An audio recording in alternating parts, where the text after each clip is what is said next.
আলাইহি ওয়াসাল্লাম। আলহামদুলিল্লাহ, যাবতে প্রশংসা হামদনাথ মহান আল্লাহ পাক রব্বুল আলামিনের জন্য, যে আল্লাহ আমাদের সকলকে নবী পাক সাল্লাল্লাহু তাআলা আলাইহি ওয়াসাল্লামের উম্মত করে পৃথিবীর বুকে পাঠিয়েছেন। সেই মহান আল্লাহর শুকরিয়া আদায় করি, সকলে করি আলহামদুলিল্লাহ। তারপরে বড় আকায় নামদার মাদানিয়ে তাজদার মাক্কির সরকার মা আমিনা নূরে নাজার শাহান শাহে জিয়াদার নবীগণের সরদার নবী মুহাম্মদ রাসূলুল্লাহ সকলে বলি সাল্লাল্লাহু আলাইহি ওয়াসাল্লামের উপরে লক্ষাধিক দুরূদ ওয়া সালাম, শান্তি ধারা ও পারা বর্ষিত হোক, অর্পিত হোক, সকলে করি আল্লাহুম্মা আমিন। মুসলমান, আমি হাদিস আর কোরআনকে সম্মুখে রেখে কোরআনের আয়াত পড়ে পড়ে আমার সামথিং সময়টুকুকে অতিবাহিত করব। আল্লাহ যদি আমাকে তৌফিক দান করেন ইনশাআল্লাহুল আজিজ। তার সঙ্গে বর্তমান জেনারেল শিক্ষিত ভাইদের জন্য কিছু যুক্তি তুলে ধরব। আমি যে কোরআন শরীফের কিছু সংখ্যক আয়াত তেলাওয়াত করেছি, যে নবী পাক আলাইহিস সালাম সম্পর্কে আজকের এই সভা, তিনার শানে আমি আয়াতগুলো তেলাওয়াত করেছি। এক নম্বর, কোরআন শরীফ 27 পারা সূরা আযমের 7 নম্বর আয়াত, মহান আল্লাহ পাক রব্বুল আলামিন বলছেন ওয়া হুয়া বিল উফুকিল আ'লা। এর অর্থ হলো, আল্লাহ পাক রব্বুল আলামিন বলছেন ওয়া হুয়া বিল উফুকিল আ'লা, আমি ঊর্ধ্ব গগনে রেখেছি। গগন মানে হলো আকাশ। উপর দিকে লক্ষ্য করলে একটি আকাশ দেখতে পাই। এইরকম সাতবক আকাশ ভেদ করে আরশে মুআল্লায় আমার বিশ্ব নবী সাল্লাল্লাহু আলাইহি ওয়াসাল্লামকে আল্লাহ পাক রব্বুল আলামিন হযরত আদম নবী আলাইহিস সালামকে তৈরি করার 1400 বছর পূর্বে তৈরি করে রেখেছেন। যারা বলে সুবহানাল্লাহ। ব্রেনে একটু আলোচনাটা নেবেন যে মহান আল্লাহ রাব্বুল আলামিন আমার নবীকে তৈরি করে রাখলেন। বাস্তব জীবনে আমরা সচক্ষে যদি দেখতে যাই, আখেরি জামানার নবী সাল্লাল্লাহু আলাইহি সাল্লাম মানব কুলে মানব হয়ে পৃথিবীর বুকে জন্ম নিয়েছেন। সারা বিশ্বের মানুষ আমার নবী সাল্লাল্লাহু আলাইহি সাল্লামকে মানুষ বলতে কেউ অস্বীকার করে না। সবাই জানে মুহাম্মদ রাসূলুল্লাহ সাল্লাল্লাহু আলাইহি সাল্লাম হলেন একজন মহামানব মানুষ। কিন্তু তিনি যে কেমন, তিনি কত মাপের মানুষ, কোরআন শরীফের আয়াতে বললেন ঊর্ধ্ব গগনে রাখা আছে। তাফসীরকারক বলছেন যে আল্লাহ ঊর্ধ্ব গগনে রেখেছি বলেছেন, তিনি হলেন আইহুয়া মুহাম্মদুর রাসূলুল্লাহ সাল্লাল্লাহু আলাইহি সাল্লাম, আমার আখের জামানার নবী সাল্লাল্লাহু আলাইহি ওয়াসাল্লাম। যাকে আল্লাহ রেখেছি বলছেন, তিনি আবার জগতের মুখে মায়ের পেটে আসছেন। এর মধ্যে রহস্য ভেদ কি আছে? চলো 2 নম্বর আয়াত তরজমা করে আমার বক্তব্য এগিয়ে নিয়ে যাব। বর্তমান মুসলমান চিনা বড় মুশকিল হয়ে যাবে। আমার একটি কথার উত্তর দেওয়ার চেষ্টা করুন। কেউ যদি নামাজ পড়ে এক আল্লাহকে বিশ্বাস করি বলে, আর আখিরাতের প্রতি ঈমান এনেছি বলে, আখিরাতকে বিশ্বাস করি, আল্লাহর প্রতি ঈমান এনেছি বলে, আচ্ছা আমরা তাদেরকে কি বলবো? মুসলমান বলবো না? বলবো না? মুসলমান বলবো। চিনতে কত কঠিন হয় মুসলিমদের। আসল মুসলমান যারা, তাদের চিনতে একটু কষ্ট হবে। কোরআন শরীফ সূরা বাকারা আয়াত নম্বর 12 আল্লাহ পাক রব্বুল আলামিন বলছেন আমিনান নাসি মান ইয়াকুলু আমান্না বিল্লাহি, ওই সমস্ত মানুষ যারা মুখে বলে আল্লাহর প্রতি ঈমান এনেছি, আমান্না বিল্লাহি আল্লাহর প্রতি ঈমান এনেছি, ওয়াবিল ইয়াউমিল আখিরি আর তারা বলে আখিরাতকে বিশ্বাস করি। মহান আল্লাহ পাক রব্বুল আলামিন বলছেন ওয়ামা হুম বিমুমিনিন, আল্লাহ বলেন তারা মুসলমান নয়। জোরে বলে সুবহানাল্লাহ। তাহলে যারা আল্লাহর প্রতি ঈমান এনেছি বলবে, আখিরাতকে বিশ্বাস করি বলবে, এই সমস্ত মানুষের মধ্যে হতেই তারা, অথচ আল্লাহ বলছেন তারা মুসলমান নাই, তারা হলো আহলে কিতাব। নামাজ পড়লেই যে মুসলমান তা নয়, কিন্তু নামাজ পড়বেন না এটা হতে পারে না। রোজা রাখলেই মুসলমানের প্রমাণ দেওয়া যাবে না। হজ করলেই মুসলমানের শুধু প্রমাণ দেওয়া যায় না। যাকাত দিলেই মুসলমানের শুধু প্রমাণ দেওয়া যায় না। দাড়ি রাখলেই মুসলমানের শুধু প্রমাণ দেওয়া যায় না। কারণ বেধর্মীদেরও দাড়ি ছিল কিছু, খ্রিস্টানদের বুক মাথায় টুপি দেয়, অনেক বেদিন হিন্দু যারা কোরআন শরীফ তারা পড়তে শিখেছে, খ্রিস্টান যারা নামাজ পড়ে, তাই আপনি কোন দিকে মুসলমানের প্রমাণ দেবেন?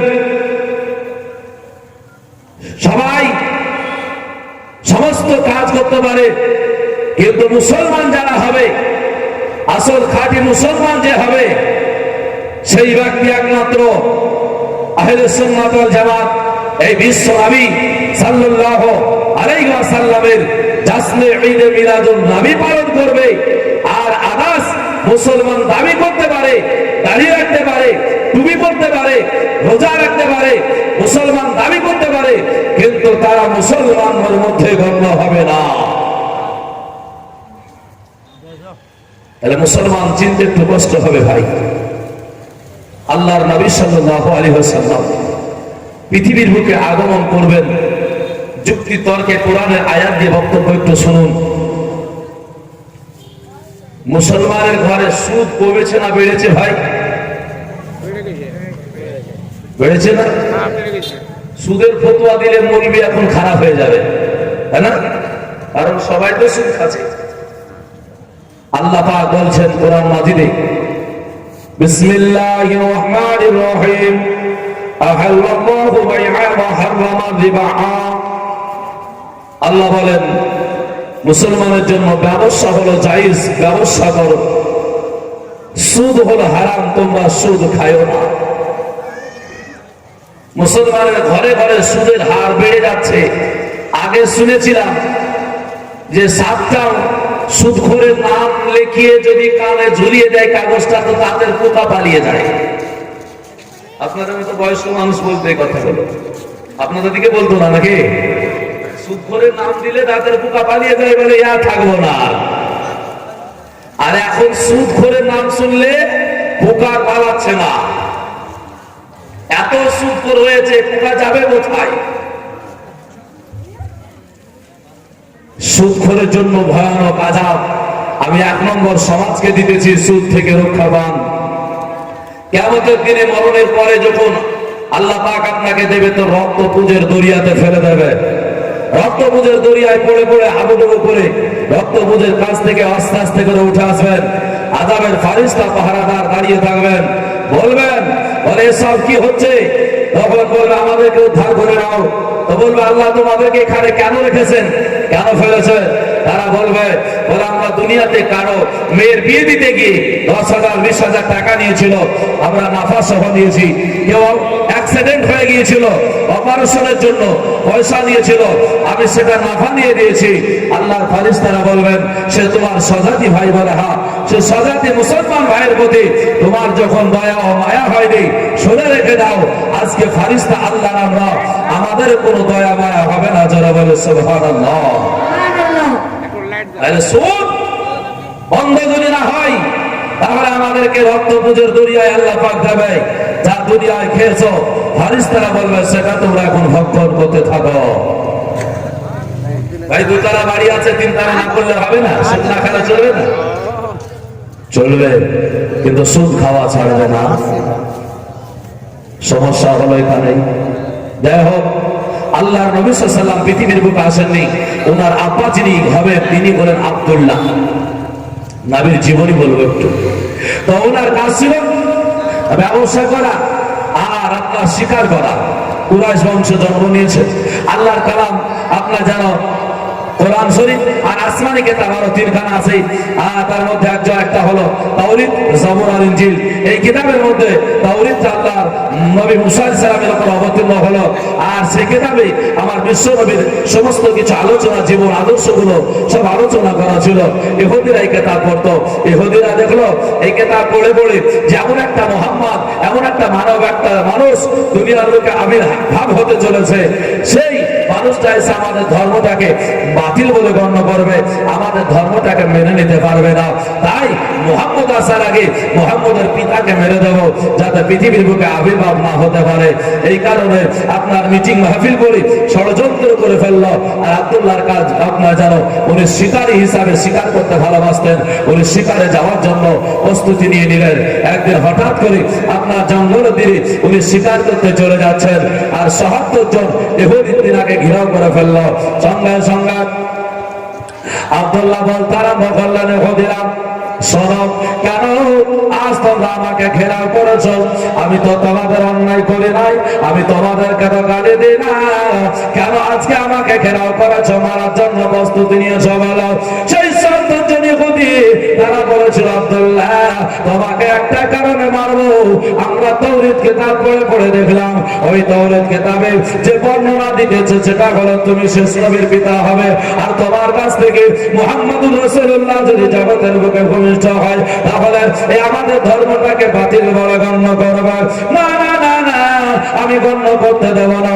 এই কারণে মুহাম্মদ জন্ম নেওয়ার পূর্বে আব্দুল্লাহ তোমাকে মেরে দেব, যাতে আব্দুল্লাহ ওই মুহাম্মদ জন্ম না নিতে পারে।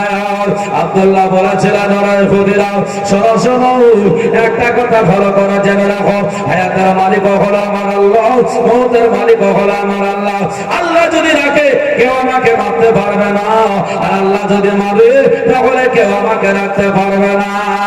শোনো গো তোমরা, হাজারো চেষ্টা করলে আমাকে মারতে পারবে না। ইহুদিরা চতুর্দিকে ঘেরাও করে তীর বললাম বাবা নিক্ষেপ করে। দুটো বর্ণনা করতেছি, একজন পাহাড়ের উপরে আপনার আরবের মানুষ ছিল, উনি যেন আপনার বলতেছেন আমাদের আরবের মানুষকে ঘেরাও করেছে, আর একটা বলতেছে তীর বললাম যখন নিক্ষেপ করে ফেলল, মহান আল্লাহ রাব্বুল আলামিন মুআল্লিমুল মালায়েকা জিবরাইল আলাইহিস সালাতু ওয়াস তাসলিমকে ডাক দিয়ে বলেন, হে জিবরাইল আপনি করুন না, তাড়াতাড়ি করে পৃথিবীর বুকে আগমন করো, যিনি আমার বিশ্ব নবীর পিতা হবে ওই বিশ্ব নবীর পিতাকে মারতে চাইছে। দেখো না না না না, আমার বিশ্ব নবীর পিতাকে মারলে হবে না, কারণ হলো আমার নবী আমার হাবিব এখনো দুনিয়াতে পদার্পণ করেনি, এখনো দুনিয়াতে আসেনি। যাও তাই নাকি বলে? হ্যাঁ, মুআল্লিমুল মালায়েকা খোদার হুকুম, সঙ্গে সঙ্গে দুনিয়ায় আপনার আসবেন। তো বলতেছেন, বলে আল্লাহ আমার দুনিয়াতে গিয়ে কি করতে হবে তুমি আমাকে বলো। মহান আল্লাহ পাক রাব্বুল আলামিন বললেন, বলো জিবরাইল আর দেরি করো না, যারা আমার মুহাম্মদুর রাসূলুল্লাহর পিতা আব্দুল্লাহকে মারতে চাইবে তারা যেন মারা যায়। তীর বল্লম গুলো যারা নিক্ষেপ করবে ওই তীর বল্লম গুলা পলটকে তাদের সিনাতে গাঁথে দেবে, আর তাদের সিনাতে গেঁথে জমিনের বুকে পড়ে মারা যাবে। আর ভাইরা মুসলমানেরা, আমরা খোদার হুকুম পালন করি না, আল্লাহ আমাদেরকে যেগুলো বলেছে সেগুলো সঠিকভাবে পালন করতে চাই না। হযরত মুআল্লিমুল মালায়েকা জিবরাইল আলাইহিস সালাম উনি আপনার যেন খোদার হুকুম পাওয়া মাত্র মুহূর্তে দূরে আপনার যেন চলে আসলেন। আসার পরে যারা ইহুদি ছিল মারতে চেয়েছিল তারা তীর বল্লম নিক্ষেপ করেছে, আর সেগুলোকে মুআল্লিমুল মালায়েকা আপনার পলট খেয়ে তাদের সিনাতে গাঁথে দিয়া জমিনের বুকে ফলাইয়া দিলেন, আর তারা জমিনে পড়ে মারা গেল। আব্দুল্লাহর কাছে গিয়ে আপনার যেন বলতে আরম্ভ করলেন, ওরে ইহুদিরা শোনো শোনো, এই দেখো তোমরা মারতে চেয়েছিলে আমাকে, আল্লাহ রেখেছে মারতে পারেনি, তোমরা মারা গেলে। এই বলে আব্দুল্লাহ আপনার যেন সোজা বাড়ির দিকে রওনা হয়েছে। এই কাণ্ড খারাপ বিশ্ব একটা মানুষ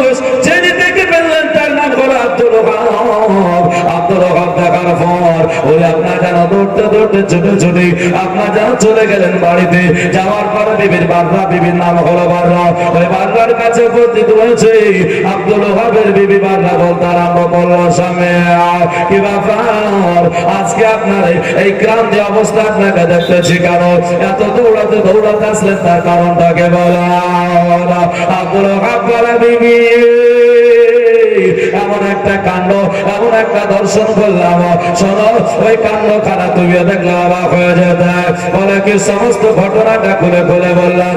বলার পরে বলতে আরম্ভ করেছে, ও বিবি রে, তুমি যদি একটু আমার প্রতি খুশি হয়ে যাও, আমার কথা যদি মেনে নাও, আমার বাড়িতে একটা যুবতী কন্যা আছে, হযরত আমেনা রাদিয়াল্লাহু তাআলা আনহা, ওই আমেনার সঙ্গে ওই ছেলেটা আব্দুল্লাহ, তার বিবাহর পয়গামখানা দিয়ে দেব। বিবি বলল, স্বামী গো, আপনি হলেন আমার সৎ স্বামী, আপনার কথা যদি না শুনি তাহলে পরে আমার জান্নাতে যাওয়া সম্ভব হবে না। সৎ স্বামী যেই মহিলার আছে, ওই স্বামীর কথা যদি না শুনে সেই ব্যক্তি জান্নাতে প্রবেশ করতে পারবে না। কত ভালো কথা। আর আমাদের বিবি হলে একটা সুন্দর শাড়ি এনে দিয়েছেন, ভালো লাগবে পরবে, শাড়িখানা দেখতে এত ভালো, নিজের স্বামী এনে দিয়েছে স্ত্রীর জন্য। এবার শাড়িটা পারছে অন্য বাড়ির চাইতে একটু কমা, বলল, বলে এই শাড়ি তার ভালো লাগে না। বলে কেন? বলে ওই বাড়িতে কত সুন্দর দেখো একটা শাড়ি। বলে বিবি রে, তুমি পরবে, তুমি আমার জন্য, আমাকে ভালো লাগবে, কারো দেখার দরকার নাই। বিবি বলে, না ও স্বামী, না না না না, সবাই যদি ভালো না বলে তাহলে হবে না। বিবি বলল, স্বামী গো, বাড়িতে থেকে যাও, আমি একটু দেখে আসি। এবার আপনার দোকানে গিয়ে পরিবর্তন করে সুন্দর একটা শাড়ি বাড়িতে নিয়ে আসলো। এবার ছোটগুলো বাচ্চাগুলো বলছে, কত সুন্দর শাড়িটা, কত সুন্দর লাগছে, ভালো লাগছে। আপনার যুবকেরা বললো, কত ভালো লাগে। বৃদ্ধ মানুষেরা বিদ্যা হয়েছে, তারা বলছে ভালো লাগে। জগতে যে দেখে সেই বলছে ভালো, আর স্বামী যে সে বলছে আমার ভালো লাগে না। বিশ্বনবী আবার বললেন, ওরে মহিলা, শোনো শোনো, সারা জগৎ যদি এক বাক্যে বলে ভালো, আর তোমার স্বামী যদি বলে আমার ভালো লাগে না, আমার আল্লাহ তোমাকে ভালো বলবে না, পছন্দ করবে না। আচ্ছা, আমাদের ঘরে এরকম বিবি আছে? আর নাই। মুসলমান আমার, তাই যখন আপনার বিবি বাররাকে যখন এই কথা জানানো হয়ে গেল, সঙ্গে সঙ্গে আপনার বললেন, স্বামী আমি রাজি, যান। চলে গেলেন সোজা আপনার জান আব্দুল মুত্তালিবের দরবারে। আমার আব্দুল্লাহর আপনার তো সেই সময় 24 বছর বয়স, ওনার জন্য একটা পাত্রীর সন্ধান করতেছিলেন আপনার আব্দুল মুত্তালিব। এই সময় আপনার আব্দুল ওহাবকে উঠে বললেন, পড়ার পরে বলতে আরম্ভ করে, শোনো ভাইরি, তোমার কাছে এসেছি একটাই কথা নেওয়ার জন্য। বলে কি? তোমার বাড়িতে একটা নওজোয়ান যুবক, একটা ছেলে আছে, বলা খাও, আমার বাড়িতে যুবতী কন্যা আছে, তার সঙ্গে বিবাহ বন্ধন করানোর জন্য তোমার কাছে পায়গামখানা নিয়ে এসেছি। আমেনার কথা শুনে আব্দুল ওহাব নিজের বেটির খবর বললেন। আব্দুল মুত্তালিব আপনার যেন পায়গামখানা কবুল করে নিলেন, বিবাহ দিন ধার্য কমপ্লিট করে ফেলল। বিরাদার কমপ্লিট করার পর এবার আপনার যেন চলে গেল ইব্রাহিমকে আব্দুল মুত্তালিব নাম দিল ইব্রাহিম। ওই কুরাইশ বংশের একটা মানুষ ছিল, তার নাম হলো ইব্রাহিম।